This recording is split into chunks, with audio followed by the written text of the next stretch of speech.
시작하겠습니다. 하나님 감사합니다. 오늘 함께 또 모이게 해주셔서 감사하고 우리에게 매일 여러 가지 일들이 일어나고 또 좋고 기쁜 일도 있지만 또 예상치 못했던 일도 만나고 어렵고 힘든 일도 겪지만 하나님 우리가 흔들리지 않고 또 우리가 낙심하지 않고 우리가 마음적으로 힘들지 않은 것은 하나님께서 이 모든 상황들을 아시고 우리의 형편을 아시고 우리와 함께 하고 계시다는 것입니다.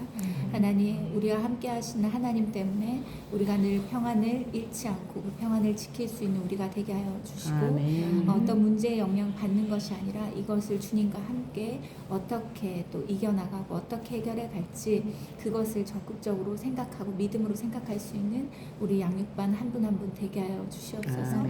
아버지 오늘도 우리에게 말씀하여 주시고 사명자의 삶을 살아가는데 이 시간에 그 배움이 지식이 아니라 우리의 마음으로 우리의 생각으로 하나의 영으로 주님 말씀하심으로 우리가 온전히 변화되고 또 이 생각이 새로워지는 시간들 되게 하여 주시옵소서. 예수님 이름으로 기도드렸습니다. 아멘.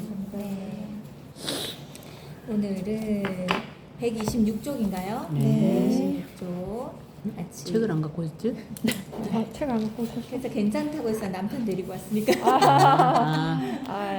남편 챙기느라 챙기느라 못 챙겼구나. 책을 넣어놨는 줄 알았는데 안 보였어. 엄마 어디 갔어? 여기 옆에 있어요. 아, 집에 가기 싫어서. 집에 가셔. 자, 사명자는 자신이 누군가를 어디로 이끌고 있는지, 누군가를 왜 따라가고 있는지 자문해야 한다. 내가 지금 리더의 자리에 있을 수도 있고 따라가는 팔로워의 자리에 있을 수도 있어요. 근데 내가 따라가는 입장이라면 내가 왜 따라가고 있는가? 그리고 누군가를 이끌어오게 하고 있다면 난 어디로 데려가고 있는가? 이것을 생각해야 된다. 사명자는 그 이야기입니다. 요한복음 21장에 보면 시몬 베드로가 나는 물고기 잡으러 가노라 하니 그들이 우리도 함께 가겠다 하고 나가서 배에 올랐으나 그날 밤에 아무것도 잡지 못하였더라. 이때가 언제입니까? 예수님이 돌아가시고 나서 모든 제자들이 예수님으로 인해서 한 자리 차지할 수 있을 거라 기대했는데 그것은 그 기대는 완전히 다 허망하게 무너지고 예수님은 죽으셨습니다. 그리고 베드로가 어디로 갔습니까? 갈릴리로 되돌아갔어요. 밑에 보면 갈릴리로 되돌아간 제자들은 베드로를 필두로 고기잡이를 나갔다. 단순히 일용할 양식을 구하기 위함이 아니었다. 뭐였습니까? 욕망의 바다를 보는 즉시 욕망의 바다에 뛰어드는 옛삶으로 되돌아간 것입니다. 그러니까 예수님 이렇게 됐네. 우리 이전 삶으로 돌아가자. 이렇게 된 거예요. 주님께서 그 바닷가에 임하셨으나 제자 중 누구도 주님을 알아보지 못했다. 보면 욕망의 바다에서 허우적거리는 그들에게 주님이 보일 리가 없었다. 예루살렘에 있던 그들이 왜 갈릴리로 되돌아갔는가? 주님께서 제자들에게 갈릴리에서 다시 보자고 말씀하셨기 때문이다. 그렇다면 갈릴리에 도착한 제자들은 당연히 어떻게 해야 됩니까? 그곳에서 예수님을 기다려야 되고 예수님 찾아야 하는데 그들은 욕망의 바다에 현혹되어서 밤새도록 헛되이 욕망의 그물질만 반복했다. 그리고 그들은 그날 밤에 아무것도 잡지 못했다. 밤이 새도록 욕망의 그물질을 되풀이했지만 그들의 손은 빈손이었다. 왜 그랬을까?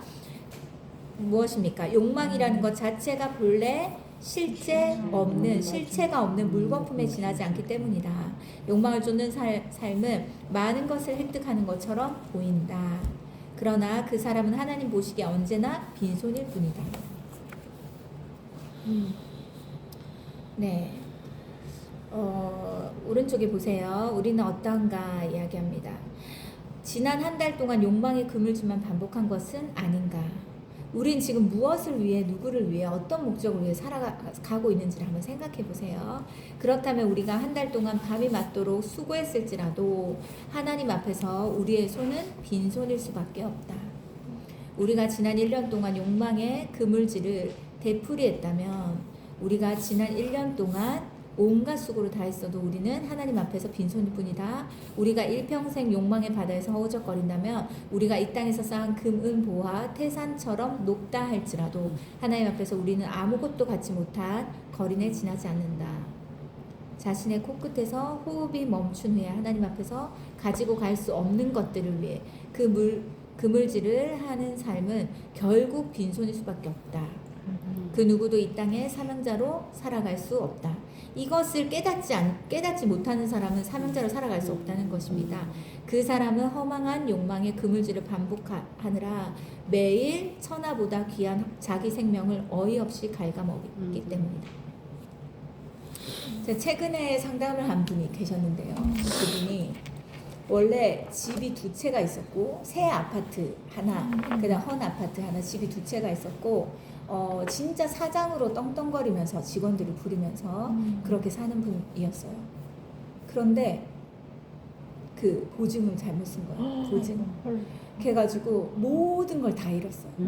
그리고 지금은 진짜 제일 낮고 낮은 일을 해요. 근데 부부 중에 한 분은 믿음이 있고 한 분은 믿음이 없는 사람이었어요. 이게 뭘까요? 그래서 나는 무언가 된 것처럼 생각하고 살고 있다가 지금 나이는 나이대로 들고 몸은 몸이 예전보다 젊을 때보다 더 약해졌는데 남은 건 아무것도 없고 이게 얼마나 허망하겠어요, 그렇죠? 그러니까 집을 2채나 가지고 있으면서 자녀에게 한 채씩 주면 되겠다 생각하고 너무 안정감 있게 살고 있었는데 모두 다 부러워하는 그런 삶을 살고 있다가 한순간에 그렇죠? 지금은 제일 밑바닥 일을 하면서 그렇게 지내고 있습니다. 근데 그래서 제가 그 믿음이 없는 분한테 얘기를 했어요. 하나님께서는 언제든지 그 기회를 주신다 하고 복음을 전하면서 말씀을 드렸어요. 근데 끝까지 내 힘으로 살아갈 수 있다고 말하더라고요. 그래서 와, 근데 너무 불쌍한 거예요. 너무 불쌍한데 어떤 마음이 드냐면 이분의 이런 하나님에 대해서 거부하고 하나님의 존재에 대해서 인정치 않고 이 세상은 내 힘, 내 손으로 살아가는 거야 라고 생각하는 게 더 이상 무슨 일을 만나야 꺾일까. 그래가지고 제가 마지막에 그런 얘기를 했어요. 정말 마음이 아프고 안타까워서 결국은 그분 안에 있는 그 하나님을 거부하고 인정하지 않으려고 하는 그 고집이 자신을 가장 괴롭게 하고 있다. 자신을 가장 불행하게 만들고 있다. 그거를 깨달았으면 좋겠다. 그리고 내가 했던 많은 여러 말들에 대해서 한 번쯤 진지하게 고민하고 생각해 보셨으면 좋겠다. 그러면서 이제 그런 얘기를 했어요. 와, 그러니까 사람이 왜 굉장히 어려움에 처해지면 굉장히 웅크러들고 겸손해지잖아요. 내가 뭔가를 잘못했나? 근데 이 믿음이 없는 사람에게, 그리고 믿음의 그 자리에 자기만의 신념이 있어요. 똘똘 뭉친 자기만의 신념, 이 세상을 살아가는 근데 그렇게 지금까지 50년 넘게 살아왔는데 아무것도 손에 가진 게 없고 빈손밖에 없는데도 이거를 내려놓지 않는 그 고집이 있더라고요. 그것만큼 불쌍한 게 없구나. 그것만큼 불쌍한 게 없다. 그러니까 가족들 전체가 너무 고생이에요. 너무 고생해요. 그리고 또 믿음이 있는 그분도 이 욕망이 굉장히 큰 분이에요. 내가 이런 걸 이루어서 이렇게 돼서 그러니까 이게 믿음이 있으나 믿음 안에 그 너무 그 부패된 이물질들이 너무 많이 섞여 있고 하나님을 믿는 동기와 목적이 자신의 욕망이 굉장히 큰 부분이었던 거예요. 그것을 이제 지금 이제 깨닫게 되면서 하나하나 깨지고 있는 거예요. 근데 그래도 소망이 있는 건 이분은 그거에 대한 믿음이 있어. 아, 내가 하나님 믿는다 하면서 내 욕망을 위해서 살았구나. 그것에 대해서 철저하게 깨지는 그런 시간을 보내고 있고, 믿음이 아예 없는 이분은 아예 그것도 깨닫지 못하고 괜찮다. 어차피 내 선택이고 대가에 대해서 내 몫이다. 그렇게 하는데 그게 전혀 책임감 있어 보이지도 않고 멋있어 보이지도 않고 절대 훌륭해 보이지 않더라고요. 엄청 불쌍해 보이더라고요. 그래서 근데 이렇게 사는 사람들이 생각보다 되게 많아요. 생각보다 되게 많습니다. 그래서 우리가 진짜 하나님을 하나님이라 부르고 하나님에 대한 믿음을 가지고 하나님의 자녀로서 아버지를 고백하며 이렇게 믿음 생활을 할 수 있다는 건 엄청난 겸손이고 굉장한 은혜예요. 내가 그거를 믿지 않는 사람과 대화하면 이걸 진짜 많이 느껴요. 이게 거저된 게 아니라 진짜 은혜구나 이런 생각이 많이 듭니다. 밑에서 보세요. 밑에서 2, 4, 5번째 줄 보면 그 헛된 그물질을 먼저 충동질한 사람이 있다. 바로 베드로였다. 베드로가 욕망의 바다를 향해서 앞장서 나가자 나머지 6명의 제자들은 아무 생각 없이 베드로를 따라 나갔다. 그리고 그들은 모두 천금같이 귀한 하룻밤을 욕망의 그물질로 날려버리고 말았다. 결과적으로 베드로가 동료를 잘못 인도한 것이다. 만약 우리가 지금 누군가의 그 리더의 자리에 있다면 우리는 지금 우리를 따르는 사람들을 어디로 이끌고 가고 있는지 주님 앞에서 자문해 봐야 된다. 그렇지 않을 경우 우리는 필경 그들을 욕망의 바다로 인도하여 욕망의 그물질을 하게 하는 것이다. 그것은 우리의 인생은 말할 것도 없고 다른 사람의 인생마저 망치는 것이다. 이게 우리한테는 어디에 해당될까요? 우리는 지금 누구를 이끌고 있습니까? 우리에게 자녀예요. 맞아요. 자녀를 욕망 덩어리로 만드는 사람이 주범이요. 다 부모예요. 그 옛날에 누구죠? 그 뭐지? 그 스카이캐슬. 스카이키스. 저는 그걸 못 봤는데 그거 다 보세요. 자녀들의 선택도 있겠지만 그 자녀들을 뒤 배후에서 부모들이 다 조정하는 거예요. 너는 이런 위치에 오르고 이렇게 되기 위해서 이것들을 해야 한다는 이 압박과 이것들이 계속 있는 것입니다. 우리도 보세요. 자녀들에게 우리가 믿음을 가지고 믿음으로 막 얘기를 한다고 해요. 근데 어떤 어떤 자신의 어떤 약함들이 있어요. 만약에 그게 뭐 건강에 대해서라든지 아니면 그게 물질에 대한 거라든지 여러 가지가 있을 수 있잖아요. 만약에 내가 어린 시절 너무 가난하게 살았다. 그럼 이 사람은 가난이 약함이에요. 맞아요. 그러면은 자녀에게 가난이 있기 싫은 거예요. 이게 근데 그냥 싫을 정도가 아니라 병적으로 싫어요. 그러기 때문에 그거에 대해서 몸서리치는 거예요. 그렇죠? 그러면은 그 물질이라는 욕망의 바다에 자녀들을 계속 질질질 끌고 가는 거예요. 그리고 그것이 채워지면 자녀가 행복하지만 채워지지 않으면 불행한 삶을 살게 하고. 근데 우리가 이 세상에 그 물질이 우리 마음대로 움직입니까? 아니잖아요. 그러면 그 자녀의 인생은 어떻게 될까요? 나는 물질이 없기 때문에 불행하다. 그 부모의 그 원리, 부모의 가치, 부모의 방향, 부모가 이끈 대로 그대로 이게 인식이 돼서 불행하게 살아가는 거예요. 근데 만약에 부모가 없이 살았어도 그것보다 가치로운 것, 보이지 않지만 가치로운 것이 너무 많다. 그것에 초점을 두고 그것에 가치를 두고 만약에 이끌어갔어요. 그러면 그 자녀는 물질에 의해서 행복이 결정되지 않고, 그쵸? 정말 보이지 않지만 영원히 가치로운 것, 그것에 의해서 행복이 결정되는 사람이 되기 때문에 우리가 바르게 이끌어가는 거예요. 그쵸? 우리가 그런 리더가 되어야 됩니까? 그런 엄마가 되어야 하고 그런 부모가 되어야 합니다. 이거는 근데 쉽지가 않습니다. 왜냐하면 내 자녀가 나보다 고생하기를 원하지 않고, 그렇죠? 어려운 거, 힘든 길을 가기를 원치 않는 마음이 부모에게 동일하게 있고, 그게 부모의 사랑이, 자녀를 향한 사랑이기 때문에 이걸 내려놓는 것이 쉽지 않지만 우리는 이것과 이것 사이에서 계속해서 싸워야 해요.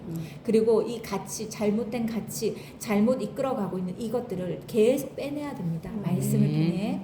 밑에 보세요. 누구든지 나를 믿는 이 작은 자 중 하나를 실족하게 하면 차라리 연자맷돌이 금옥에 빠뜨려지는 것과 같다. 화가 있어요. 실족하게 하는 이는 없을 수 없지만 실족하게 하는 이는 그 사람에게 화가 있도다. 우리가 잘못된 방향으로 자녀를, 잘못된 방향으로 내 주변에 있는 사람들을, 잘못된 방향으로 나를 따라오는 사람들을 이끌 시에 이것에 대해서 하나님 반드시 물으신다는 거예요.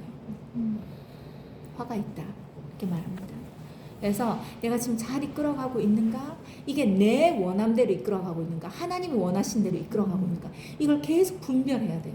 분별하는 지혜가 진짜 필요합니다. 매일매일 필요해요. 왜냐하면 우리도 욕심 덩어리, 욕망 덩어리이기 때문에 그렇습니다. 밑에 보세요. 주님의 이 말씀을 믿는 그리스도인이라면 누군가를 욕망의 바다로 이끌어가는 어리석은 짓은 반드시 피해야 한다. 믿음 있는 사람도 이게 예외가 될 수 없기 때문에 그렇습니다. 자, 밑에 보세요. 이제 말씀 쭉 나와 있습니다. 오른쪽에 보세요. 말씀 밑에 비시디아 안디옥 사람들이 바울과 바나바가 전하는 복음에 관심을 갖자 그곳 유대인들은 바울과 바나바를 시기하면서 그 두 사람을 비방하기 시작했다. 그리고 이들을 밑에 보면 박해했고 추방했고.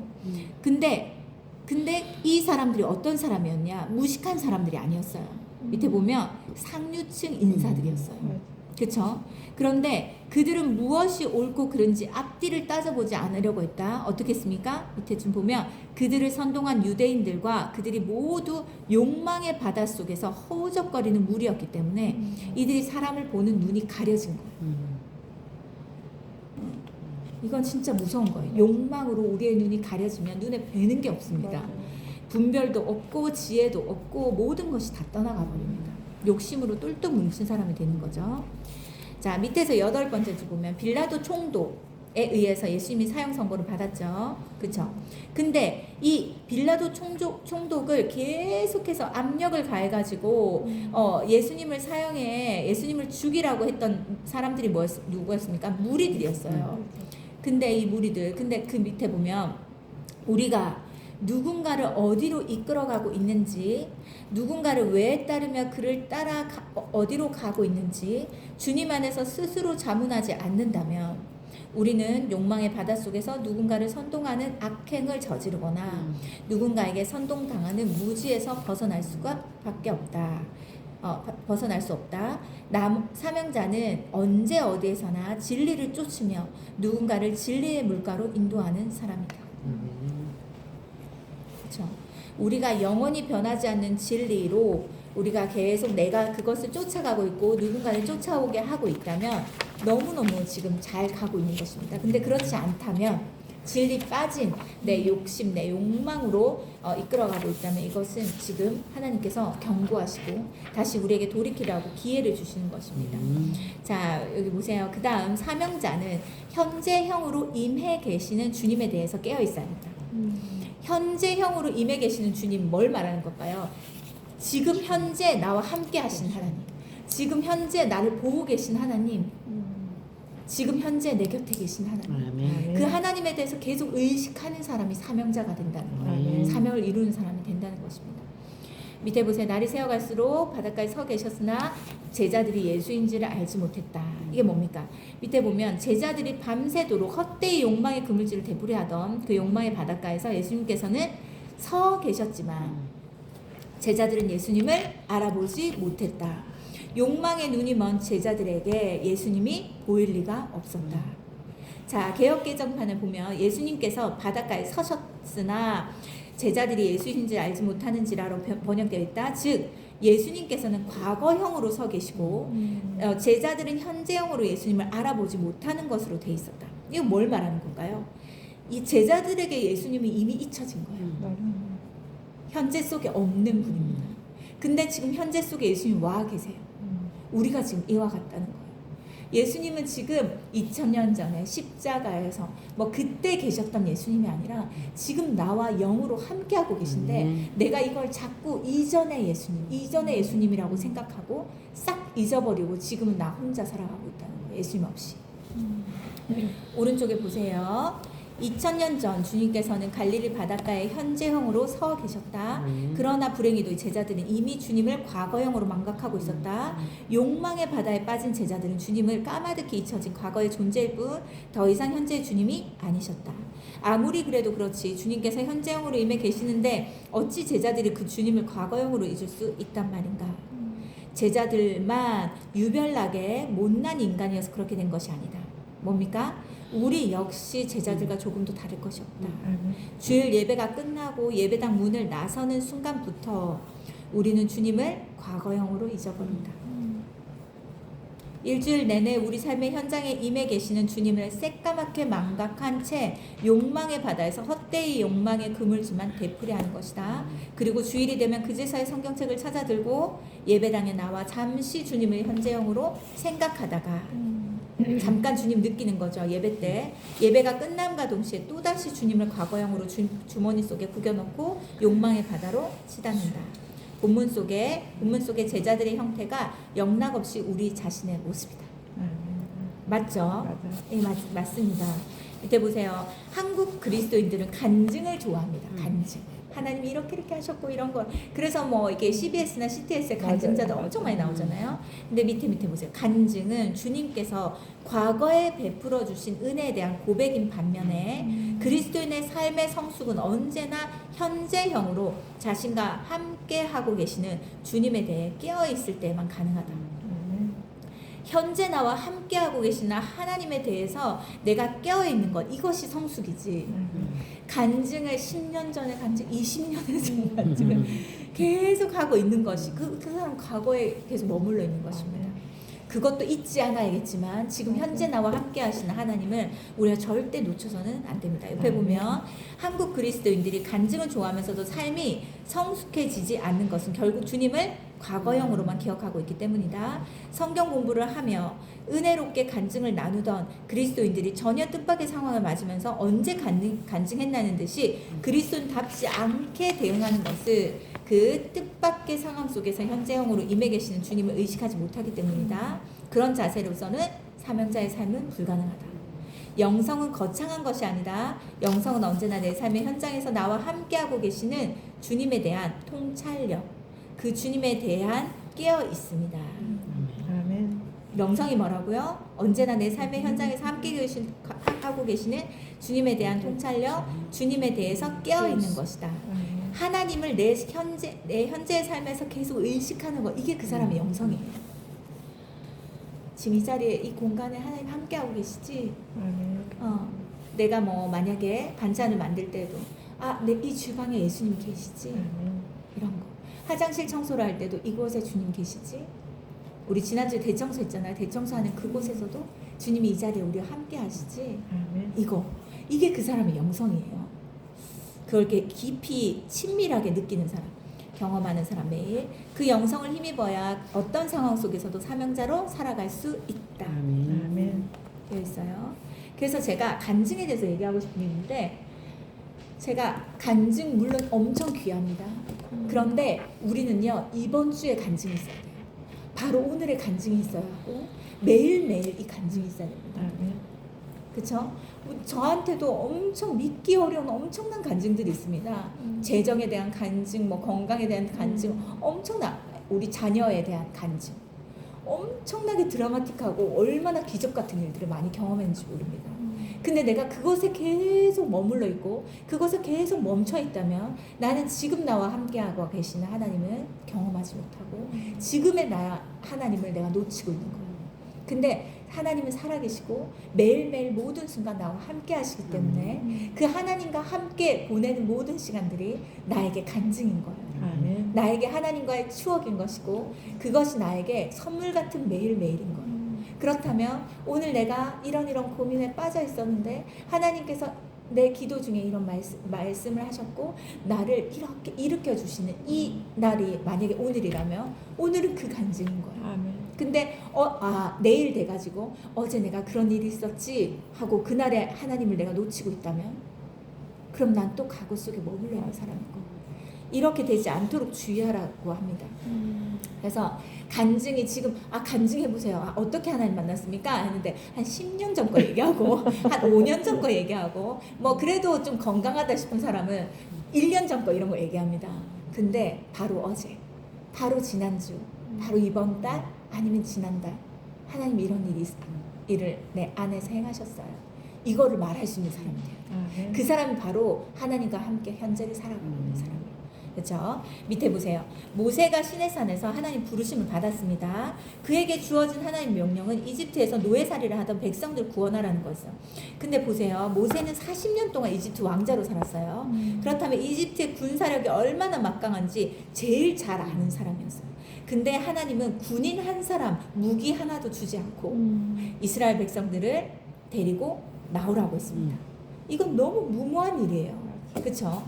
만약 몰랐더라면 모를까. 다 알고 있었기 때문에. 밑에 보세요. 모세가 보기에 그것은 현실적으로 불가능한 일이었다. 그 밑에 보면 하나님은, 그래서 모세가 당신은 누구입니까? 라고 물었어요. 너무 황당해가지고. 그랬더니 하나님 말씀하셨어요. 나는 스스로 있는 자다. 누군가 스스로 있는 자라는 것은 뭡니까? 누군가에 의해서 만들어진 피조물이 아니다. 나는 스스로 계시는 지존자다. 다시 말해서 나는 창조주다라고 말하는 것입니다. 참으로 하나님에 의해서에 대한 적절한 표현이다. 그러나 그 표현 속에는 보다 깊은 의미가 내포되어 있다. 영어로 보면 뭡니까? I am who I am. who I am. 그쵸? 시제는 모두 뭡니까? 현재예요. M 현재 시제잖아요. 하나님께서는 언제 어디서나 모세의 삶 속에서 현재형으로 임해 계시는 분이신 것을 모세에게 알려주신 것이다. 아멘. 나 지금 이 순간 너 앞에 있는데 나는 너의 하나님이다. 이 순간 너와 함께하는 하나님, 네 앞에 있는 이 하나님이 나는 매일매일 너와 함께할 것이다. 아멘. 이것에 대한 약속인 거예요. 그래서 나는 스스로 있는 자다 하고 모세 앞에서 하나님이 말씀하셨습니다. 밑에 보면 성수자 반에서 믿음은 용기라고 했습니다. 그래서 약혼자가 있던 마리아가 그러니까 처녀의 몸이었던 거예요. 근데 하나님의 아들을 낳을 것이다 했을 때 그 명령에 순종하는 용기를 낼 수 있었어요. 마리아는. 그 다음에 오른쪽 75세 아브라함이 오직 하나님 말씀에 의해서 어떻게 했습니까? 고향과 친척과 아버지 집을 떠나서 가나안 땅으로 이주하는 용기를 가질 수 있었던 거.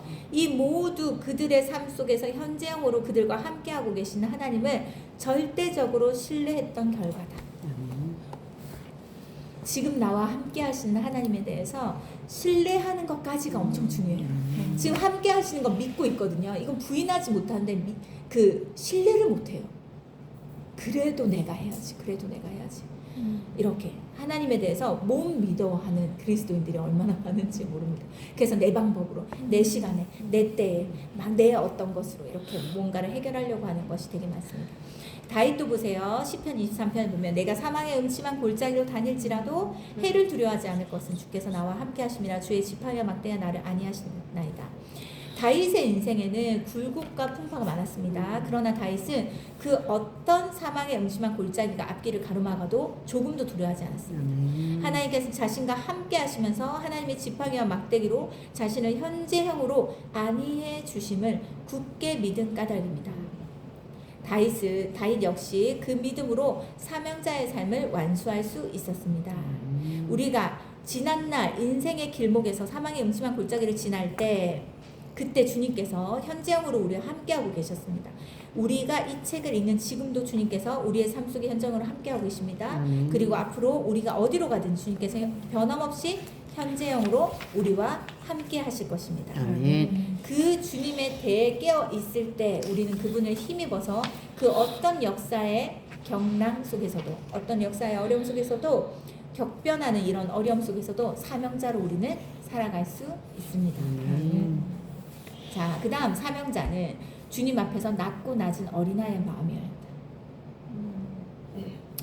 제가 하나님 앞에 기도하는 게 있어요. 저를 위해 기도할 때 어떻게 기도하냐면 나의 마음과 내 생각은 성숙하고 내 삶은 성숙하되 내 마음은 순수하기를 위해 기도하고 있어요. 순수함을 어린아이 같은 순수함을 잃어버리지 않기를 위해 기도하고 있어요. 근데 여기에 이것이 나오더라고요. 보면 사명자는 주님 앞에 낮고 낮은 어린아이의 마음이어야 한다. 네, 자 보세요.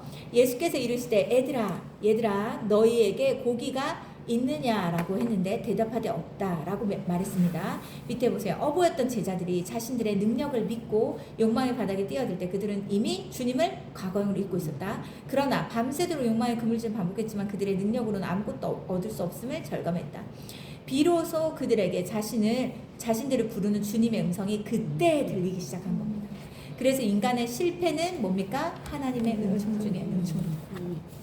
그러니까 실패하지 않고 하나님의 음성을 듣고 주님 앞에 겸손하게 어린아이와 같은 순수한 믿음으로 주를 의지하는 게 베스트예요. 그게 최고입니다. 근데 사람이 그러지를 못해요. 어떻게 된 게 그쵸? 사람이 실패할 때 무언가 잃었을 때 벼랑 끝에 섰을 때 하나님을 찾는 게 있습니다. 그렇기 때문에 이걸 은총이라고 하는 거예요. 그때라도 주를 찾을 수 있다면. 밑에 보세요. 고난 당하기 전에는 내가 그릇 행하였더니 이제는 주의 말씀을 지키나이다. 그쵸? 고난 당하기 전에는 정신 못 차리고 있다가 이제는 주의 말씀. 밑에 보면 고난 당하는 것이 내게 유익이다. 이로 말미암아 내가 주의 율례를 배우게 되었다. 주의 입에 법이 내게는 금은보다 좋다 고백합니다. 욕망의 바다에서 실패에 쓴 잔을 마시는 사람만 말씀의 식탁으로 나아갈 수 있다. 아멘. 주님 나에게 말씀해 주세요 라고 하나님 앞에 엎드려 주의 발등상 앞에서 주의 말씀을 듣는 사람이 된다는 것입니다. 내 힘으로 안 된다는 걸 아는 사람, 인정하는 사람. 주님께서, 오른쪽 첫 번째 줄, 주님께서 욕망의 바다에 뛰어든 당신의 자녀가 반드시 실패의 고난을 겪게 하시는 까닭이 여기 있다. 우리가 욕망의 바다에서 지금 실패했다면 우리는 오히려 주님께 감사드려야 한다. 우리가 욕망의 바다에 뛰어들 때도 실패하지 않는다면 그것은 결코 성공을 의미하지 않는다. 그것은 우리가 아직 주님의 자녀가 아니라는 점. 오히려 주님과 상관없이 뭔가 잘 되고 있는 것은 오히려 더 안타까운 일이에요. 더 무서운 일입니다. 무서운 일이에요. 우리 자녀들에게 크고 작은 실패들 있잖아요. 그것을 볼 때 우리 마음이 아픕니다. 그렇죠? 그런데 그것에 대한 하나님의 그 뜻과 하나님의 말씀하심이 분명히 있습니다. 그것을 들을 수 있도록 우리가 기도해야 됩니다. 너무 힘들었겠다. 어떻게가 아니라 이것을 통해서 우리 주님께 한번 더 엎드려보자. 주님 말씀하실 것이 있는지 주님께 물어보자. 그래서 하나님을 더 찾는 기회가 된다면 이 사람은 실패하기 전보다 더 성숙하고 더 아름답게 세워지게 되는 것이에요. 밑에 보세요. 여기에서 얘들아 라고 말하는 이 얘들아는 원어로 파이디온이라고 해가지고, 파이디온 찬양팀이 있거든요. 어린이 찬양팀이 유아나 어린아이를 부르는 호칭입니다. 중간에 보셨어요? 찾으셨어요? 왜 주님께서는 이미 성인이 된 제자들을 유아 혹은 어린아이라고 불렀을까? 밑에서 7번째 줄 보면 이렇게 부르신 것은 작고 작은 어린아이의 마음을 지닐 때 우리가 현재형으로 임해 계시는 주님과 바른 관계를 맺을 수 있음을 제자들의 심령 속에 각인시켜 주시기를 위함입니다. 이 순수한 마음, 어린아이 같은 믿음을 잃지 말라고 이렇게 부르신 것입니다. 밑에 보면 제자들이 예루살렘에서 갈릴리로 되돌아간 것은 주님께서 그곳에서 다시 만나자고 하셨기 때문이다. 그러나 갈릴리에 도착한 제자들은 주님의 과거를 망각했다. 욕망의 바다에 뛰어든 것은 그 바다에서 잔뼈가 굵은 자신의 능력을 과신한 결과이다. 왜냐면 이들의 모든 직업은 뭐였습니까? 어부. 그쵸? 내 힘, 내 능력으로 할 수 있는 유일한 것이었어요. 그쵸? 그거를 믿었던 거죠. 그 바다에서라면 주님 없이도 얼마든지 자신의 삶을 영위할 수 있는 어른들이라고 그들은 스스로 믿어 의심하지 않았다. 주님의 부르심을 받지 못한 사람이라면 모르거니와 주님의 제자된 그들이 주님을 과거형으로 망각하고 그렇듯 스스로 주님 앞에서 어른이 되려 한 결과는 무엇이었는가? 내 힘, 내 생각대로 하면 된다라고 생각하는 이거. 근데 어떻게 됐습니까? 밤이 새도록 그물은 던졌지만 아무것도 얻지 못했습니다. 주님을 도외시하고 스스로 서려고 했던 인생은 철저하게 빈손일 수밖에 없다. 밑에 줄 보면 일평생 파이디온의 마음으로 살라는 하나님의 마음이 담겨져 있기 때문에 주님이 이렇게 제자들을 부르셨다. 그리고 제자들이 파이디온의 마음을 회복하면서 제자들과 그들 가운데 현재형으로 임해 계시는 주님 사이에 비로소 소통이 이루어지기 시작했다. 저 밑에 그런즉 선줄로 생각하는 자는 넘어질까 조심하라. 우리가 뭔가 된 것 같을 때, 내가 어떤 위치가 된 것 같고 어떤 역할이 된 것 같을 때 그때가 제일 조심해야 됩니다. 넘어질 때입니다. 그때 교만으로. 6번째 위로 올라가면요, 다메섹 도상에서 사울이 어떻게 됐습니까? 시력을 상실했습니다. 그렇죠? 그 이유 바울은 어떻게 다시는 스스로 선 어른으로 자신을 착각하지 않았습니다. 그는 자신만의 능력으로는 언제든지 넘어질 수밖에 없는 어린아이라는 마음으로 이제 살기 시작했고, 그래서 어린아이가 부모의 손을 꼭 잡고 걷듯이 그는 언제나 주님 안에서 주님을 의지해서만 살았습니다. 그래서 내 은혜가 내게 족하다, 내 능력이 약한 데서 온전하심이라 이렇게 얘기했습니다. 이 바울은 약함이 있었어요. 몸에 가시가 있었습니다. 그렇죠? 이게 지병이 있었다는 것입니다. 자, 오른쪽에 보면 바울은 평생 지병으로 시달렸다. 3번이나 간절히 기도했지만 그 지병은 낫지 않았다. 그러나 바울은 주님께서 내 곁에 계시지 않는 것이냐며 주님을 의심하거나 원망하지 않았다. 오히려 지병이 자신을 위한 주님의 특별한 은혜인 것을 기도를 통해 깨달았다. 그리고 조금 더 한 네 번째 줄 내려오면요. 그가 지병에 시달리는 병약한 인간이었기에 그는 일평생 어린아이의 마음으로 겸손하게 주님을 의지할 수밖에 없었고 결과적으로 그는 주님 안에서 주님의 온전함을 힘입어 살 수 있었다. 왜냐하면 이 바울은요 엄청난 능력자였어요. 스펙도 엄청나게 좋은 사람이었고 그런데 유일하게 이 몸에 지병을 갖고 있었던 것이. 근데 이것조차도 완벽하게 갖고 있었다면 바울이 바울 될 수 없었을 것이다. 이걸 말합니다. 밑에 보면 그러나 주님을 만난 이후 바울의 자랑거리는 무엇이었습니까? 자신의 스펙과 어떤 자신의 지방과 능력이 아니었습니다. 그의 결함과 약함이 그의 자랑이 되었습니다. 아멘. 밑에 보면 그러나 바울에게는 그보다 더 큰 자랑거리가 없었다. 어린아이처럼 불완전한 자신의 결함과 약함을 잊지 않는 한 자신의 삶 속에서 현재형으로 임하고 계시는 주님을 의지할 수밖에 없기 때문입니다. 자 보세요. 우리가 시편 지금 통독하고 있잖아요. 시편 통독하고 있잖아요. 시편에 진짜 많이 나오는 말씀 전체에서 진짜 많이 나오는 약속의 말씀이 있습니다. 그게 공통점이 뭐냐면요. 하나님을 의지하는 자에게 주시는 축복과 약속이에요. 의지하는 게 뭐라고? 의지하는 게 뭐 대단한 거라고? 엄청난 걸 순종하라고 한 거 아니라 그냥 하나님을 어린아이처럼 의지해라. 겸손히 주를 의지해라. 그럴 때 하나님이 이런 것들 의지하는 거 우리 할 수 있잖아요. 그렇죠? 그런데 그 의지하는 것을 하나님이 가장 기뻐하세요. 아멘. 그래서 우리가 내 생각, 내 경험으로 결정할 수 있는 것도 하나님께 한 번 더 묻고 하나님께 한 번 더 기도하는 습관을 가져야 돼요. 내가 많은 것들을 경험했을 때 이건 이렇게 하면 되고 저렇게 하면 돼, 저렇게 하면 돼 라고 하는 그 순간이 바로 내가 선줄로 생각하는 때 넘어질까 주의하라. 우리가 100번 반복해서 했던 거라 하더라도 10년 넘게 해왔던 거라 하더라도 처음 하는 것처럼 주를 의지해야 합니다. 그게 겸손이에요. 그런 사람을 주님 기뻐하시고 그런 사람을 주님께서 사용하십니다. 그리고 그런 사람은 사명을 이루며 삽니다. 그래서 왜 이 성경 곳곳에 주를 의지하는 것에 대해서 이렇게 많이 말하고 있을까에 대해서 깊이 한번 생각해 보세요. 하나님은 우리가 어린아이처럼 주를 의지하는 것을 얼마나 기뻐하시는지 모릅니다.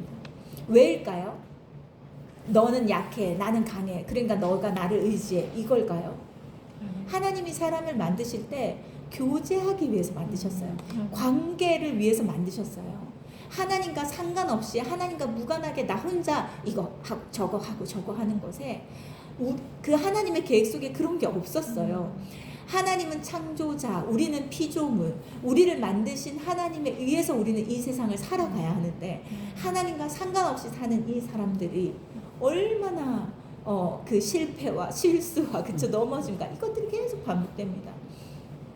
그러니 내가 너를 만들었다. 그러니 넌 나를 의지해라. 이거예요. 그래서 너가 어떻게 살아야 하는지 내가 알려줄게. 이겁니다. 우리를 조정하려고 하는 것이 아니라 그렇습니다. 자 보세요. 그래서 이처럼 바울은 언제나 낮고 낮은 어린아이의 마음으로 위대한 사명을 이룰 수 있었다 되어 있고, 자 세 번째 줄 보면 그리스도인이 이 파이디온 어린아이의 마음으로 일관해야 한다는 것은 평생 유치한 인간으로 살라는 것이 아니다. 그러니까 순수하되 철없는 거 있잖아요. 순수하되 눈치 없고 철없는 거, 이거는 좀 그래요. 어른들 중에 왜 그런 사람들 좀 있잖아요. 별거 아닌데도 엄청 삐지고 그렇게 어린아이처럼 그 미성숙한 모습이 있는, 그걸 말하는 게 아닙니다. 여기서 말하는 어린아이는 모든 그리스도인은 예수 그리스도를 본받아 믿음이 장성하고 또 성숙해지지 않으면 안 된다. 그러나 벼가 익으면 익을수록 고개를 숙이듯이 그리스도인도 장성하고 성숙할수록 그 마음이 하나님 앞에서 어린아이처럼 더더욱 낮고 겸손해져야 한다. 그것이 자기 삶 속에 현재형으로 임해 계시는 하나님과의 관계를 더 깊이 해가는 유일한 길이다. 하나님을 모든 순간에 의지하는 사람들 보세요. 하나님과 굉장히 깊은 친밀감이 있습니다. 왜냐하면 모든 순간에 주를 찾기 때문에, 주를 의지하기 때문에 주님과 친할 수밖에 없어요. 이렇게 보세요. 이 땅에 오신 예수님께서는 하나님의 독생자, 성자, 하나님 성자 하나님이 아니셨던가? 그럼에도 예수님께서는 성부 하나님을 어린아이처럼 아빠라고 부르시면서 당신의 삶 속에서 현재형으로 임해 계시는 성부 하나님을 힘입어서 십자가의 구원 사역을 성취할 수 있었다. 성자 하나님이신 예수님도 그러하셨듯이 하물며 미물보다 못한 우리야 두말할 것이 없다. 세상의 부모는 어린 자식을 보호해야 되고 늙으면 어떻게 됩니까? 오히려 자녀들이 그 부모를 부양해야 되잖아요. 그런데 옆에 보세요. 그러나 하나님 아버지께서는 아무리 세월이 흘러도 변함없는 하나님 아버지시다. 그 영원하신 하나님 아버지 앞에서 인간이 스스로 어른이 되려 하기 그것보다 미련한 것이 없다. 그렇죠? 70세 노인에게도 하나님은 아버지시고 80세, 90세 노인에게도 하나님은 그냥 아버지예요. 그분은 그냥 딸인 거예요. 그냥 아들입니다. 오른쪽 보세요. 오른쪽에 두 번째 단락 보면요. 그 두 번째 줄 내려오면 그렇다면 세상에서 아무리 성공한 것처럼 보여도 하나님 앞에서 언제나 빈손, 백전백패일 수밖에 없다. 이 위에 이야기 뭔지 아시죠? 유치원에서 바둑을 배워왔어요.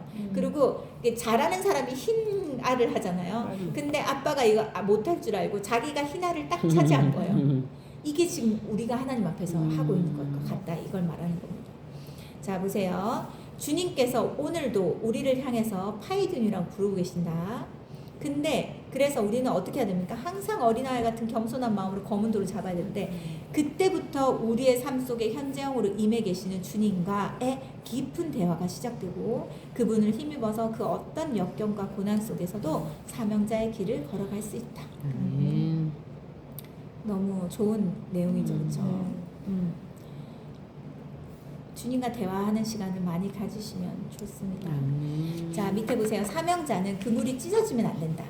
밑에 보세요. 배 오른편에 던지라 그 잡으라 하시니 그 물고기가 많아서 그물을 들 수 없었다 얘기했고 다 세었는데 153마리였다. 근데 그물이 찢어지지 않았다. 되어 있어요. 자, 넘어가면 제자들을 파이디온이라고 부르신 주님께서 제자들에게 그물을 배 오른편에 던지라고 했습니다. 그리고 그렇게 하면 물고기를 잡을 거라고 말씀하셨어요. 근데 이들은 어부였어요. 예수님은 무슨 일을 하셨는지 아세요? 목수였어요. 목수랑 어부랑 완전 다르잖아요. 그렇죠? 그렇죠? 자기랑 전혀 내 전공이 아닌 거예요. 그런데 이 어부들에게 직업이 어부였던 이들에게 여기 와서 이쪽에서 물고기를 잡으라 이렇게 말합니다.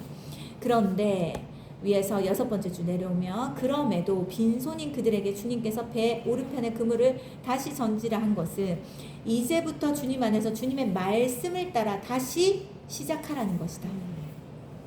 여기에 우리의 소망이 있다. 더 이상 기회가 없다는 말보다 인생을 더 절망하게 하는 것은 없다. 그러나 주님 안에서는 언제나 다시 시작할 수 있다. 다시 실패로 끝나는 것이 아니라 주님의 음성을 듣기 시작하면 그때부터 다시 우리의 삶의 소망이 시작됩니다. 자, 그래서 밑에 보면 보라 내가 새 일을 행하리라 이제 나타낼 것이다 이렇게 쭉 하면서 광야의 물을 사막의 강을 이렇게 쭉 말합니다. 그리고 내가 나를 위하여 이 백성은 내가 나를 위하여 지었나니 나를 찬송하게 하려 합니다. 밑에 보세요. 우리가 지금껏 욕망의 바다에서 헛그물질을 하느라 우리의 손이 지금 빈손이었다고 해도 괜찮다. 우리는 이미 우리의 삶 속에 현재형으로 임해 계시는 주님의 말씀을 쫓아 얼마든지 다시 시작할 수 있다. 강야 같은 우리 인생에 물이 솟구치고 사막 같은 우리의 삶에 생명의 강이 흐르게 해주시기 위해서 주님께서는 우리의 삶 속에서 이미 현재형으로 임해 계신다.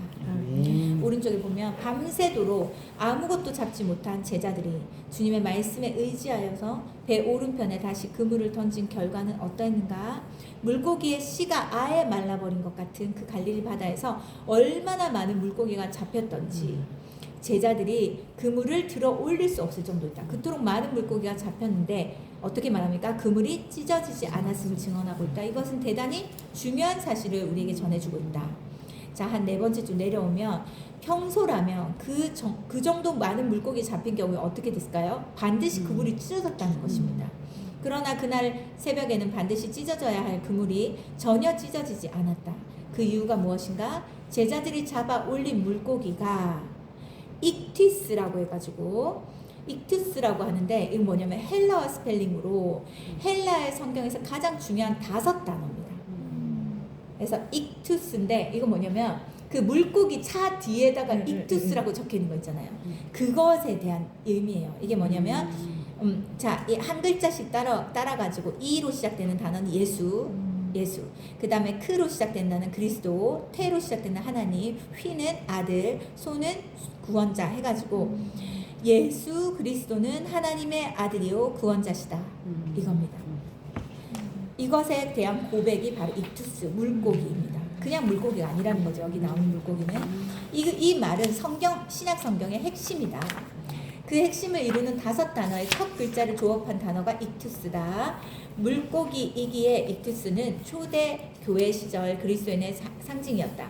당시 그리스도인들은 엄청난 박해를 받은 거예요. 그래서 아무도 모르게 땅바닥에 물고기를 그려서 서로 자신을 밝혔다. 난 그리스도인이다. 이렇게. 물고기 그림을 통해 자신이 하나님의 아들이신 구원자 예수 그리스도를 믿는 그리스도인임을 나타낸 것이다. 2000년이 지난 오늘날에도 자동차에 물고기 형상이 장식물로 부착된 것은 그리스도인이 있는 것 역시 여기에서 유래된 것이다. 자, 한 4번째 줄 내려오면요. 제자들이 그날 새벽에 잡은 익투스는 이전에 잡아 올린 것과는 같은 단순한 물고기 아니었다. 그들의 손은 물고기를 끌어올리고 있었지만 그들의 중심에는 익투스 성자 하나님이신 예수 그리스도를 굳게 붙잡고 있었다. 주님이 부르시고 주님의 말씀에 의지하여서 그물을 내린 그때부터 이제 주님을 붙잡기 시작한 거예요. 자기의 욕망을 버리고. 옆에 보세요. 욕망의 바다에서 욕망의 헛금을질을 하던 제자들이 비로소 현재형으로 임해 계신 주님을 의식하고 하나님의 아들이시며 구원자이신 예수 그리스도를 진정으로 붙잡기 시작했다. 이것이 평소라면 반드시 찢어졌어야 했을 그물이 찢어지지 않았던 이유다. 그들이 욕망의 바다에서 욕망의 그물질할 때 그들의 인생 그물은 갈갈이 찢어지고 있었다. 밤새도록 수고했지만 아무것도 얻지 못한 빈손일 수밖에 없었다. 그러나 그들이 하나님의 아들이시며 구원자이신 예수 그리스도만을 굳게 붙잡기 시작하면서 그들의 인생 그물은 결코 찢어지지 않는 사명자 행전으로 엮어질 수 있었다. 일단 사명자의 삶을 사는 것은 예수님을 붙잡는 것에서부터 시작됩니다. 그렇죠? 근데 그 인생은 절대 찢어지지 않습니다. 밑에 오늘날 왜 그리도 많은 교회가 찢어지고 있는가? 왜 많은 선교단체, 선교지가 찢어지고 있는가? 평생 수고한 사역자들 왜 찢어지고 있는가? 갈갈이 찢어지고 있는가? 찢어지는 가정은 왜 그렇게 많은가? 왜일까요? 예수 그리스도를 붙잡지 않고 인간의 야망을 붙잡고 있기 때문이다. 야망. 그래서 교회 안에 인간의 세상의 욕심이 들어오고 세상의 가치가 들어오기 시작하고 선교단체 안에 그 순수함을 잃어버리고 그 세상의 가치가 들어오기 시작하면 그것들은 탁탁탁탁 다 무너져 버립니다. 가정도 그렇고 부부관계도 그렇고 자녀와 부모의 관계도 그렇고 다 깨져버립니다. 찢어져 버려요. 이게 바로 주님을 붙잡지 않고 야망을 붙잡을 때 그렇습니다. 자, 에베소서 5장 16절 세월을 아끼라고 되어 있습니다. 이것은 흔히 오해하듯이 짧은 시간 내에 효율적으로 많은 일을 하라는 의미가 아니다. 우리 배웠잖아요. 우리말 아끼다로 번역된 헬라어 동사는 그게 아니라 건져 올리다는 의미다. 세월을 아끼는 것은 세월을 건져 올리다는 것이다. 욕망의 바다에서 세월을 아낄 수 없다. 욕망의 바다에서 인생의 그물도 시간의 그물도 젊음의 그물도 모두 찢어버려진다. 세월을 아끼고 세월을 건져 올리는 길은 하나밖에 없다. 바로 익투스, 하나님의 아들이신 구원자이신 예수 그리스도를 붙잡고 사는 것이다. 그분 안에서는 그 어떤 그물도 찢어지지 않는다. 내가 내 삶의 현장에 현재형으로 임해 계시는 주님을 인격적으로 만나 붙잡기 시작하는 것은 이 목사님은 36살 때였어요. 그렇죠? 이분은 사업가로 떵떵거렸는데 36년 동안 이뤄낸 모든 것이 물거품이 됐습니다. 밑에 보세요. 내가 주님을 붙잡기 시작한 이후 내게는 세상적으로 지닌 것은 아무것도 없었다. 그러나 예전에는 상상할 수 없었던 생명의 열매가 내 삶 속에서 거두어지고 있었다. 내 인생의 그물이 더 이상 찢어지지 않기 때문이었다. 자, 밑에 보면 맨 밑에 줄 보면 그분이 내 안에서 내 인생의 그물이 되시어서 내 인생을 친히 건져 올려주고 계시는 것. 시다. 우리가 살아가는 이 세상은 디베랴, 우리 배웠죠? 욕망의 바다에 잊지 말아야 한다. 그 욕망의 바다에 침몰하여서 익사하는 어리석음을 범치 않도록 언제나 그대의 삶의 현장에서, 우리의 삶의 현장에서 현재형으로 임하고 계시는 예수 그리스도에 대해 깨어 있어라. 주님께서 우리를 아무리 높여주셔도 주님 앞에서 어른 행세를 하려고 하지 마라. 이 세상 사는 동안 언제나 낮고 겸손한 아이의 마음을 견지해라. 이걸 지켜야 됩니다. 그리고 욕망의 파도가 우리를 덮칠 때에도 오직 익투스, 성자 하나님이신 예수 그리스도만 붙잡고 나아가라. 이 세상 그 누가 알아주지 않는다 하더라도 우리의 인생 그물은 예수 그리스도 안에서 결코 찢어지지 않는 사명자 행정을 엮어질 것이다. 우리가 굳게 붙잡는 예수 그리스도는 하나님의 아들이신 구원자이시기 때문이다. 네. 여기까지입니다. 이게 우리가 이 사명자라는 이 책에서는요, 딱 보니까 사명을 이루는 데 있어서 방해되는 요소들이 무엇인지, 우리가 사명을 이루지 못하도록 하는 것들이 무엇인지를 알고 그걸 분별하고 그것들을 쳐내는 일들을 이 시간에 해야 됩니다. 그리고 정직하게 모든 것들을 인정하고 하나님 앞에 은혜를 구하고 긍휼을 구함으로 하나님 내가 이런 이 사명을 감당할 수 있기를 원합니다라고 고백해야 돼요. 제가 복음을 전할 때 제일 먼저 얘기하는 게 있습니다.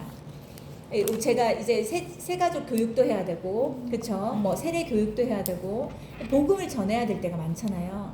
그때 너무 장황하게 모든 걸 다 말할 수가 없어요. 근데 간략하게 얘기합니다. 간략하게 세 가지로 얘기해요. 첫 번째는 뭐냐면 복음은 무엇인가? 하나님이 온 세상을 만드시고 사람을 만드시고 나를 만드셨다. 이게 시작인데 이게 안 되잖아요. 그럼 다른 게 아무것도 안 돼요. 왜냐하면 하나님이 세상을 만드셨다. 그리고 사람을 만드셨다. 나를 만드셨다. 그것이 왜 중요하냐면 나를 만드신 하나님께서 나를 이 세상에 목적을 가지고 보내셨다. 그래서 그 시작도 그 끝도 목적을 이루기 위함이다. 이 과정은. 그리고 우리가 영원히 살 곳은 결국 하나님 나라다. 이 땅에서 100년 동안 살지만 그곳에서 수만 년을 산다. 영원히 끝나지 않게. 그런데 이것에 대해서 믿느냐 먼저 물어봐요. 하나님 세상을 만드신 것과 사람을 만드시고 나를 만드시고. 근데 이거에 대한 믿음이 없으면요, 사람이 향방이 없어지고 뭘 위해서 사는지를 모르고 이렇게 살아가요. 근데 그걸 인정해요. 맞다. 내 인생은 지금 뭘 위해서 살아가야 되는지 모른다. 이렇게 살아갑니다. 그러면 어떤 삶을 살고 싶습니까? 내가 어디로 왔는지도 모르고 왜 태어났는지도 모르고 어쩌다 이 세상에 태어나서 지금 어쩌다가 누구 만나가지고 결혼해서 어쩌다 어떤 자녀를 만나서 그리고 나한테 주어진 일들을 하기 위해서 죽도록 일하면서 고생하면서 사는 내 인생. 그런데 하나님이 나를 이 세상에 내 부모를 통해 보내시고, 그렇지만 그냥 보내신 것이 아니라 나에게 사명, 꿈, 비전이라는 목적을 가지고 나에게 이 땅에 보내셨는데, 우리가 그것을 찾고 그것을 준비하고 그것을 이루어내면서 나도 행복하고 다른 사람도 행복하게 하고 나도 살고 다른 사람도 살리는 삶을 살다가 우리가 천국에 갈 것인가. 이 두 인생이 너무 다르지 않아요? 그렇죠? 어떤 인생을 살고 싶습니까? 물어보면 다 이 인생을 살고 싶대요. 근데 마음이 강팍하잖아요. 내 인생이 뭐 어떻게 되든 나는 이거 안 믿어지니까 그냥 이대로 그냥 살아가는 거죠. 이렇게 한단 말이에요. 근데 이렇게는 살고 싶어요. 왜냐면 인생이 너무 버겁거든요. 너무 힘드니까. 그리고 한 치 앞도 모르는 게 너무 불안하고 두려우니까 이렇게 살고 싶어 합니다. 믿는 사람은 이렇게 사는 거예요. 믿는 사람은 이렇게 사는 사람들이에요. 그래서 행복한 거예요. 없어도 행복하고 감사가 넘치고 평안하고 찬양하고. 왜 문제가 없겠습니까? 근데 왜 박수 치면서 우리가 찬양합니까? 우리가 이런 인생을 살고 있기 때문이에요. 그렇죠? 이것에 대해서 다 동의하시죠? 다 이걸 믿으시죠? 두 번째는 뭘 얘기해야 되냐면 죄에 대해서 얘기해야 됩니다. 하나님은 죄가 없으시고 사람은 죄가 들어왔다. 죄가 시작되었다. 근데 죄를 얘기하면은 만약에 얘기할 수 있다면 선악을 알게 하는 그 나무의 열매를 따는 것으로부터 따서 먹는 것으로부터 죄가 시작되었는데 그 열매 하나 먹는 게 뭐가 그 큰 잘못이라 이거잖아요. 그건 뭐냐면 하나님과의 약속을 지키지 않은 거예요. 그리고 그때 뱀이 나타나서 우리 세가족 교재에 보면 나오는데 뭐라고 되어 있냐면 너 이거 먹어봐. 이거 먹으면 너 눈이 밝아져서 하나님과 같이 될 거야. 너 언제 하나님 밑에서 그렇게 할래? 하나님 말만 들을래? 너 마음대로 너 뜻대로 살아봐. 죄의 시작은 뭐냐면 하나님 없이 내 마음대로 내 뜻대로 사는 그것에서부터 죄가 시작된 거예요. 그렇죠? 그런데 이제 이 죄가 사람에게 있으면 이 죄를 가지고는 절대 구원받지도 못하고 천국에 들어갈 수도 없는데 하나님은 사람을 너무 사랑하시는데 이 사람이 지옥으로 가는 것에 대해서 마음 아파하셔서 죄 없는 인간이신 예수님이 우리를 위해서 죽으시고 그 예수님이 날 위해 흘리신 그 보혈로 우리의 죄가 씻어졌다. 왜냐하면 죄의 결과는 사망. 내가 죽어야 될 그 사망을 예수님께서 대신하시고 나는 그 죄에 대한 대가를 예수님을 통해서 치른 것이다. 이거에 대해서 믿느냐? 이렇게 물어보면 작은 죄도 누구도 해결할 수 없잖아요. 그렇죠? 꼬리표가 있습니다. 아무리 감옥에 들어갔다 그 형을 다 살고 나와도 그 사람의 그 기록에 있습니다. 전과. 지울 수가 없어요. 근데 뭐라고 얘기하는지 아세요? 불신자들은 뭐라고 말하는지 아세요? 사람은 자기가 잘못한 그 죄에 대한 대가를 치르면서 사는 거지. 죄를 누가 해결해 주는? 내가 대가를 치러야 되지. 이렇게 얘기해요. 얼마나 무서운 얘기예요. 그렇죠? 불쌍한 인생이에요. 근데 그게 있잖아요. 또 틀린 말은 아니에요. 왜일까요? 하나님은 우리가 죄를 지어서 그 죄에 대해서는 해결해 주세요. 이걸 다시는 기억하지 않으시거든요. 그런데 죄에 대한 대가는 있습니다. 맨날 입만 열면 거짓말하는 사람들 하나님 잘못했습니다 했는데 하나님께서 그래 내가 너의 죄를 사한다. 너의 죄를 내가 없이 한다. 해결해 주셨어요. 그렇지만 이 사람은 무슨 낙인 지킵니까? 거짓말 재미. 입만 열면 사람들에게 믿지 못하는 거. 사람들이 이 사람의 말을 믿지 못합니다. 이게 그 사람이 치르는 대가예요. 그래서 우리가 회개하면 되지. 회개하면 하나님께서 죄를 해결해 주시니까 마음대로 죄 지어야지. 이게 안 된다는 거예요. 이러면 안 돼요. 그렇죠? 왜냐면 그 대가는 우리가 치르기 때문에. 그렇죠? 그래서 그 죄에 대한 것들을 이제 얘기합니다. 그러면은 이제 어떤 죄도 내가 해결할 수 없다. 근데 뭐 내가 어쩜 평생 뭐 내 잘못한 거 내가 알아서 대가 치르면서 사는 거지. 너무 불쌍하더라고요. 이 사람의 인생이 얼마나 더 어려워질까 싶을 만큼 그렇게 하는 거. 그거에 대해서 아무튼 그렇습니다. 그 다음에 뭔지 아세요? 관계가 시작됩니다. 죄에 있었던 사람이 하나님과 관계를 하지 못하자 예수님을 통해서 죄가 해결되니까 이제 관계가 시작됩니다. 기독교는 종교가 아니다. 기독교는 관계다. 왜냐하면 하나님 살아계시기 때문에. 그래서 살아계신 하나님과 교제하고 사귀고 기도하고 예배 드리고 하나님 음성 듣고 하는 이런 소통, 대화, 교제, 사귐 이것들이 살아있는 관계가 시작되는 것이 바로 우리예요. 그러니까 근데 이걸 하고 싶냐? 이렇게 하고 싶. 보통 하고 싶지 않아요? 이게 뭘까? 뭔가 알고 싶다. 저 사람은 왜 저런 하나님 음성 듣는다고 할까? 왜 이 말씀을 보면서 깨닫는다고 하지? 이 말씀에서는 이건 나와 있지 않는데 왜 이 사람은 이런 걸 저런 걸 깨닫는다고 하지? 이게 신기하잖아요. 그러면 호기심이 생길 법도 있잖아요. 그렇죠? 그럴 수도 있잖아요. 근데 마음이 강팍하면요. 저 사람은 저렇게 신앙생활 하는구나. 저 사람 저렇게 하는구나. 저런 것도 있구나. 저런 거 나와 전혀 상관없어요. 그리고 그거에 대해서 알고 싶지도 그거에 대해서 나도 그걸 경험하고 싶다. 이것도 없는 거예요. 그러니까 약간 진짜 낙심이 되더라고요. 소망이 없더라고요. 없어지더라고요. 근데 아무튼 그래도 끝까지 기도는 하겠지만 아무튼 이제 그거 관계에 대해서 이야기를 합니다. 이런 관계로 하나님 우리를 초대하십니다. 그럴 때 우리가 거기에 반응하겠는가? 그러면 내가 전 하나님과 그런 교제를 하고 싶습니다. 그러면 이제 그때부터 신앙생활이 들어가는 거예요. 이런 믿음의 고백을 세 가지를 믿음으로 고백하는 사람이 세례를 받는 것이고 이거에 대해서 믿는 사람이 그리스도인인 거예요. 이걸 믿는 사람이 예배를 드리는 거고 이걸 믿는 사람이 주를 찬양하고 이걸 믿는 사람이 교회에서 또 하나님 나라를 위해서 봉사하고 섬기는 거예요. 근데 요것이 없으면 다 자기 의예요. 자기 자랑, 자기의 어떤 업적 이것밖에 안 됩니다. 그래서 이 복음을 반드시 알아야 되고 복음에 대한 믿음이 절대 흔들리지 말아야 됩니다. 그래서 익투스 이 물고기를 통해서 예수님이 나의 구원자시고 나는 그 생명을 얻었다. 난 구원받은 사람이다. 라는 이 증거를 꼭 어디에 표시로만 붙이는 것이 아니라 내 안에 항상 새기고 있어서 그럼 내가 구원받은 사람답게 이 복음을 듣는 사람답게 또 하나님을 살아계신 하나님을 믿는 사람답게 우리가 믿음으로 살아가야 되는 것입니다. 그래서 이 사명이 있다는 것은 우리에게 이 세상을 얼마나 의미 있게 만드는지 몰라요. 내 인생을 얼마나 가치롭게 만드는지 몰라요.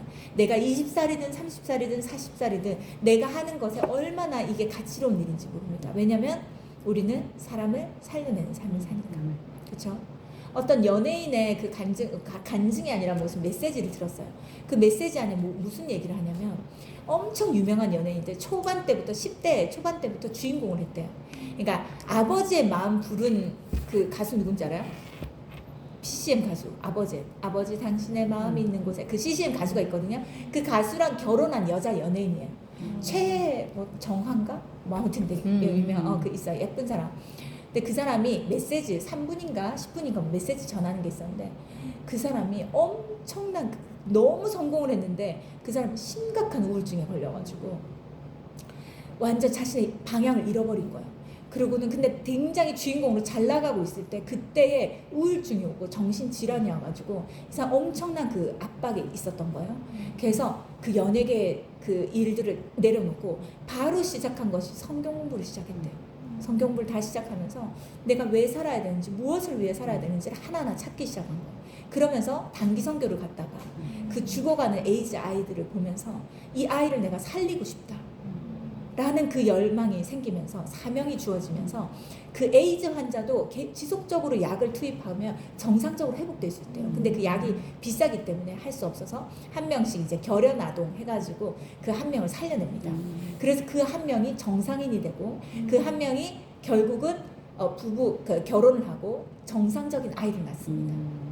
이 사람은요 이전보다 지금 유명하지 않고 이전보다 뭐 대단한 주인공 역할을 하지 않지만 이 사람은 가장 행복한 삶을 살 거예요. 왜냐하면 나를 이 세상에 보내신 목적에 맞게 나도 살아나고 사람을 살리면서 사니까 그런 거. 뭔지 아시겠죠? 그래서 사명은 너무 중요한 거예요. 사명은 먼저 나를 살려요. 그 다음에 내 주변을 살려냅니다. 그래서 사명자로 살아가는 건 너무너무 귀하고 중요한 것입니다. 그렇게 사는 우리 모두가 되기를 축복합니다. 네, 제가 기도할게요.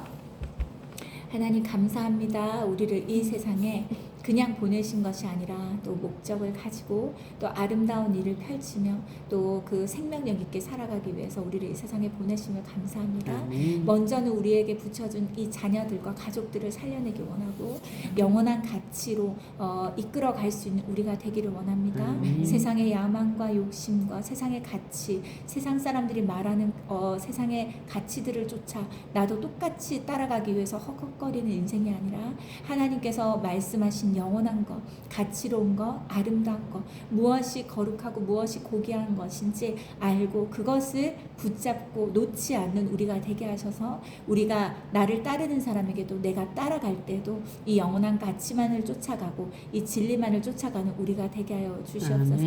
우리를 사명자로 부르심을 감사하고 이것을 위해서 계속해서 준비해가는 우리가 되게 하여 주시옵소서.